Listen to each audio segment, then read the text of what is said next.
Hey everyone! In this video, we'll show you how to export your data from the Maya Marketing Performance app to a Microsoft Excel file. This is perfect for those of you who are Excel experts and want to create pivot tables and graphs within Excel. First, from the toolbar at the top of the app, click on Export. Next, select Analyze in Excel, and once your file is ready, you can press Open in Excel for the web to access your data.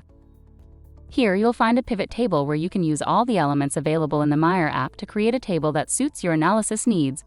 You can add different dimensions and measures to the pivot table and also filter the data by different segments.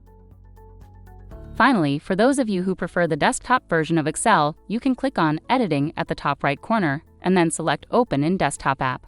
This will allow you to access the full capabilities of Excel to analyze your data. Once you are done, you can save the file locally on your computer.